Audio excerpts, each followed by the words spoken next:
Di tengah ketidakpastian COVID-19 yang belum selesai hingga saat ini, yang membentuk kehidupan masyarakat global dan beberapa tahun ke depan menyebabkan banyak perusahaan atau bahkan rumah tangga sulit memenuhi kebutuhan hidupnya pada saat sekarang ini, bahkan mungkin tahun-tahun yang akan datang, yang diakibatkan oleh pandemi COVID-19.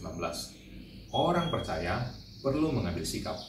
Pertanyaannya ialah, bagaimana cara orang percaya menyikapi pemenuhan akan kebutuhan hidupnya?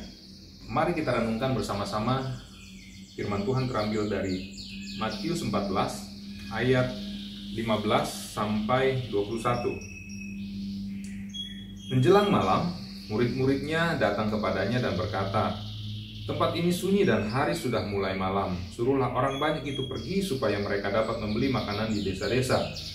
Tetapi Yesus berkata kepada mereka, "Tidak perlu mereka pergi, kamu harus memberi mereka makan." Jawab mereka, "Yang ada pada kami di sini hanya 5 roti dan 2 ikan." Yesus berkata, "Bawalah kemari kepadaku." Lalu disuruhnya orang banyak itu duduk di rumput, dan setelah diambilnya 5 roti dan 2 ikan itu, Yesus menengadah ke langit dan mengucap berkat, lalu memecah-mecahkan roti itu dan memberikannya kepada murid-muridnya. Lalu murid-muridnya membagi-bagikannya kepada orang banyak, dan mereka semuanya makan sampai kenyang. Kemudian orang mengumpulkan potongan-potongan roti yang sisa 12 bakul penuh. Yang ikut makan kira-kira 5.000 laki-laki, tidak termasuk perempuan dan anak-anak. Yang pertama, peduli, berbelas kasih.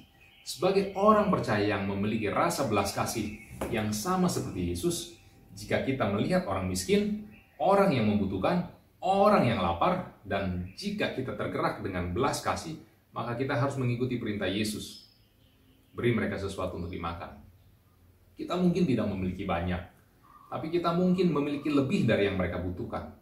Kita mungkin beralasan bahwa mereka hanya akan menyia-nyiakan apa yang kita berikan kepada mereka, atau bahwa kita tidak boleh memberi karena itu hanya akan mendorong mereka untuk tetap miskin dan bergantung. Tapi bukan itu yang dikatakan Alkitab untuk kita khawatirkan. Jika kita menjadi seperti Kristus, kita akan digerakkan oleh belas kasih, dan kita akan mulai memenuhi kebutuhan orang, yang mungkin berarti kita harus datang kepada Tuhan untuk meminta lebih banyak untuk diberikan kepada yang membutuhkan.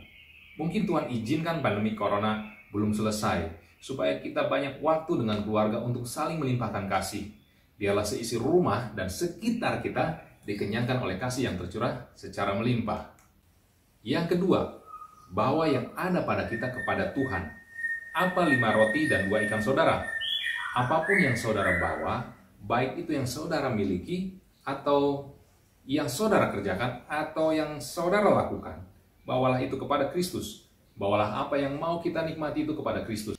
Sebab segala sesuatu dikuduskan oleh firman-Nya dan melalui doa kepadanya. Itulah yang membuat kita sejahtera dan makmur.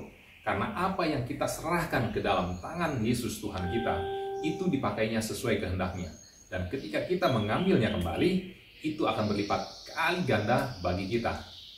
Apa yang kita berikan dalam kasih harus kita bawa terlebih dahulu kepada Kristus, agar Tuhan dapat menerimanya dengan senang hati dari tangan kita, dan memberkatinya dengan senang hati bagi orang-orang yang akan menerimanya.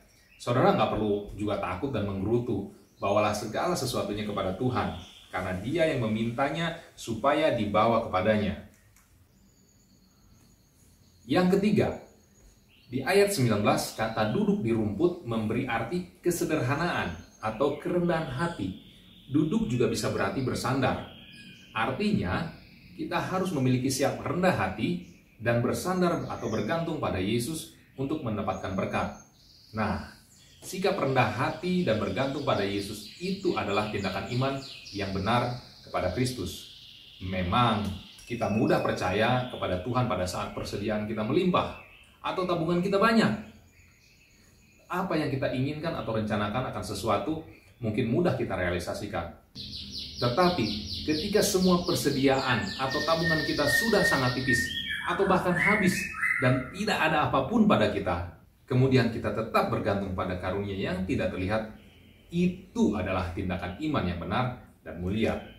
Di ayat 19 menceritakan pada saat Yesus menyuruh orang banyak itu duduk, Dia memberkati, memecah-mecahkan, dan memberikan roti kepada murid-muridnya. Di sini Tuhan memberi teladan untuk kita menunggu, menerima berkat-Nya, lalu membagikan kepada orang banyak. Demikian juga hendaknya kita, pada saat kita menerima berkat, baik materi maupun berkat firman, kita juga melakukan seperti apa yang Tuhan lakukan.